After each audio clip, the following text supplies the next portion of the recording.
Good morning, class 7, English, lesson 5.2, the original North Americans.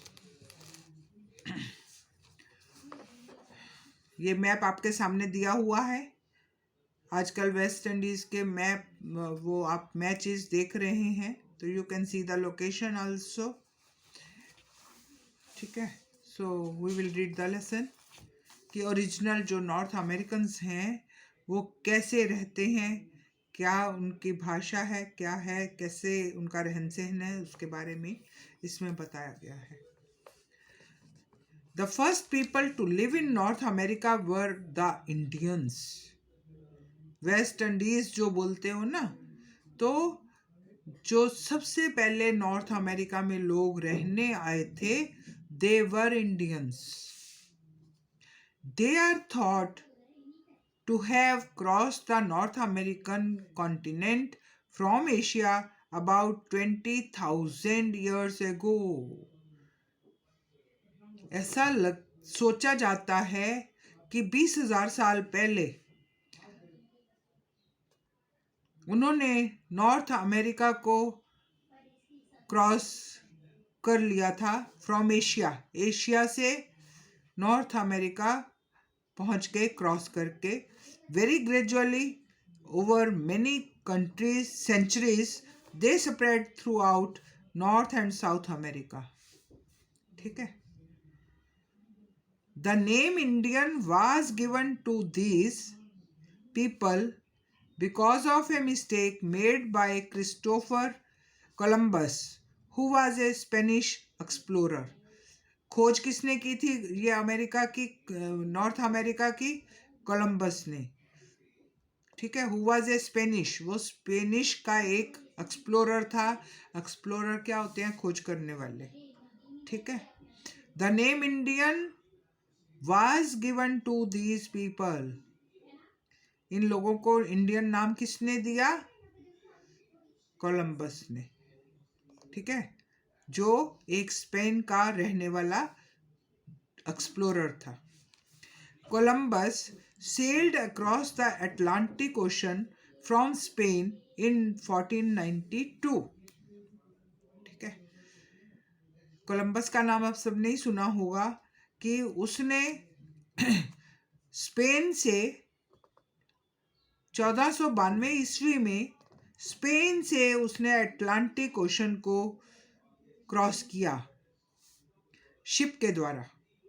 The purpose of his voyage was to find a short sea route to India. उसका उद्देश्य क्या था ये समुद्र को पार करना शिप के द्वारा, कि इंडिया तक पहुंचने का सबसे छोटा रास्ता ढूंढा जाए। वॉयज होता है यात्रा, समुद्री यात्रा को वॉयज कहते हैं। इन दोज डेज, उन दिनों में, European did not know that the continents of north and south America existed. Europeans को उस समय नहीं पता था, 1400 ईस्वी में उनको नहीं मालूम था कि नॉर्थ और साउथ अमेरिका जैसी कोई चीज है भी। When Columbus landed in water, we now call the West Indies, he thought he had reached India. समझ गए? जब वो वेस्ट इंडीज में पहुंचा तो उसको लगा कि वो इंडिया पहुंच चुका है। He called the people he met there Indians. जो लोग उसको वहां पे मिले उसने उनको इंडियंस बोला, बिकॉज उसको ऐसा लगा कि मैं इंडिया में पहुंच चुका हूं। Before the arrival of Europeans, nearly every Indian group had a name for itself. Her Indian group Europeans के आने से पहले इंडियंस के हर एक ग्रुप का अपना नाम था। The names of many of these tribes are well known. कुछ के नाम तो बहुत ही वेल नोन हैं, जाने माने हैं। They include the Apache, the Comanche and the Cherokee. Many of their chiefs have been quite famous. जो इनके चीफ थे, जो उस टाइम के इनके चीफ होते थे हर एक ग्रुप के, तो वो बहुत ही फेमस थे अपने अपने ग्रुप के साथ. One such group was Geronimo of the Apache tribe. ये ट्राइब्स के नाम हैं. अभी बताया ना कि हर एक जो इंडियन ग्रुप था उनका अपना अपना नाम था. जो अपाचे ट्राइब थी उनका जो चीफ था वो गेरोनिमो था. Geronimo did not inherit his chiefdom. उसको मतलब अपने परिवार से ये नहीं मिला था कि मैं मुखिया बन जाऊं. जैसे होता है कि पहले उसके पापा फादर थे, फिर फादर के बाद वो बना, ऐसा कुछ नहीं था. He won it through his bravery. वो खुद से उस पर विजय पाके उस ग्रुप को उसने जीत कर वो उसका चीफ बना. फैमिली से उसको नहीं मिला. Geronimo refused to surrender to the European settlers. जो यूरोपियन थे वो बारी बारी धीरे धीरे आते गए और सब ग्रुप्स को उन्होंने अपने अंडर करना शुरू कर दिया, लेकिन इसने बिल्कुल मना कर दिया कि मैं सरेंडर नहीं करूँगा. He fought very bravely but was eventually captured and exiled to Florida. Last में वो बहादुरी के साथ लड़ता रहा, लेकिन लास्ट में पकड़ा गया और उसको कैद हो गई. ठीक है. ये Florida is the name of a state. ठीक है, in US, south east US. Then Geronimo was the last Indian chief to resist the growing number and power of European settlers.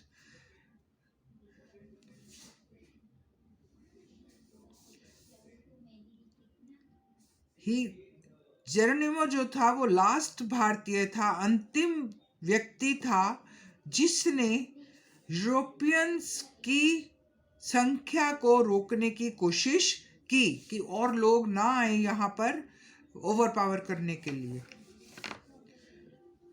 Resist mean bravely stopped. He tried to stop them.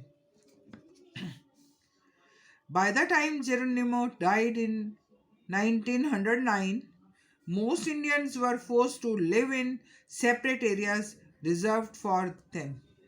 जब उसकी death हो गई तो फिर कोई chief बचा नहीं बाकी, तो उन जो इंडियंस थे उनको फोर्स किया गया और उनको एक एक जो प्लेस था वो उनको दिया गया कि तुम यहाँ पे रहोगे.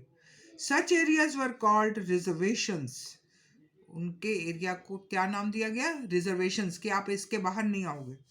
The natives had lost their battle against the Europeans. जो वहाँ के रहने वाले लोग थे वो अपनी लड़ाई हार चुके थे यूरोपियंस के सामने. They were no longer the masters of their land. अब वो अपनी ज़मीन के मालिक भी नहीं रहे.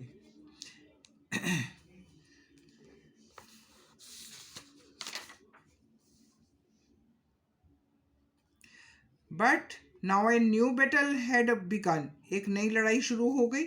It was the battle to preserve their culture, कि वो अपनी संस्कृति को कैसे बचा के रखें.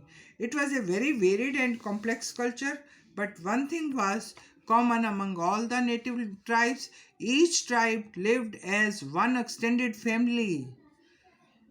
बेशक वो ट्राइब्स अलग अलग थी लेकिन उनका कल्चर एक ही था और वो एक एक्सटेंडेड फैमिली की तरह रहते थे. जैसे एक भाई और दूसरे भाई के जो परिवार हैं इस तरह से वो मिलकर रहते थे. They lived, worked and play together. इकट्ठे रहना, इकट्ठे काम करना, इकट्ठे खेलना. They often form teams to compete against other tribes. दूसरी ट्राइब्स के अगेंस्ट compete करने के लिए वो अपनी टीम में मिलकर काम करते थे.